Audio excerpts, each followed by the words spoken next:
Here's a good feature if you've ever had similar problems with a bunch of photos. They were all shot in the same light, same background, just about same everything. And you realize you're going to make changes to one, and maybe you have 10 other photos that you want to make these changes to. Camera Raw's got a way for you to do that without having to manually go in there and change each and every one of them.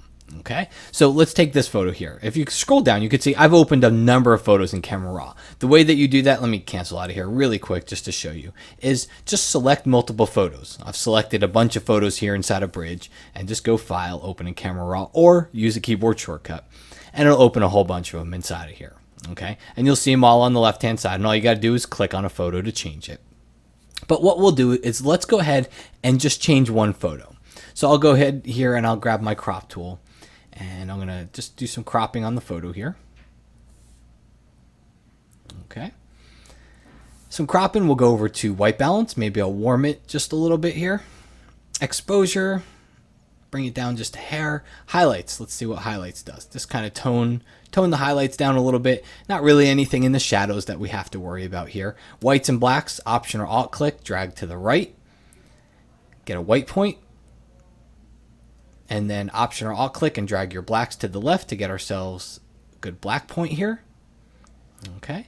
And clarity, not so much because it's not going to work really well. We don't want to harshen anything in here. We don't want that detailed grungy look. So we're okay without clarity. And maybe add a little bit of vibrance. If I were to finish this off, I would come over here, add some sharpening. And I'll generally, especially for portraits, I'll just zoom in on the face just so I can get an idea of how it's working. Crank our radius up to about 1.4, get our detail up, and then our masking, so that way we can add our sharpening and it really just stays with the details in the photo. It's not going to get applied to their face or any of the skin texture here. Okay, so we got some sharpening. We can back out a little bit here, and finally I would add a vignette. Let's go ahead, let's get our photo so we can see it on screen. And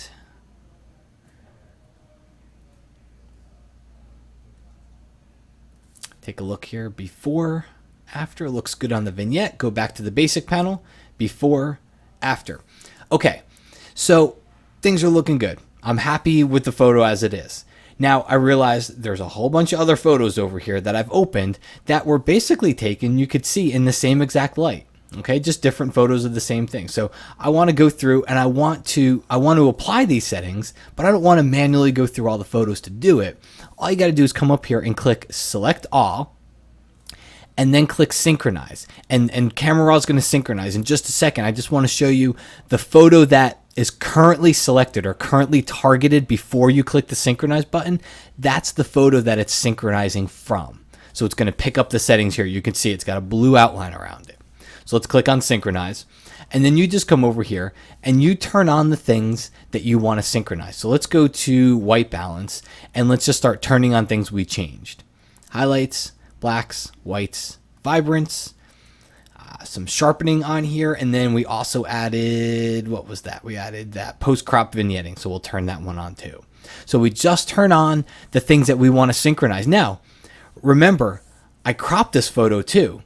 But here's the thing, take a look at some of the other photos over here, the cropping in camera. There's different in-camera cropping here. So I don't want to synchronize the cropping. I'm going to leave that one turned off. If you wanted to, especially if you're shooting products, you have a product on a table and you're on a tripod and you want to crop one, well, chances are you might want to crop them all. So that's a time where you might want to turn cropping on. In this case, I want to leave it off because I don't want to synchronize the crop.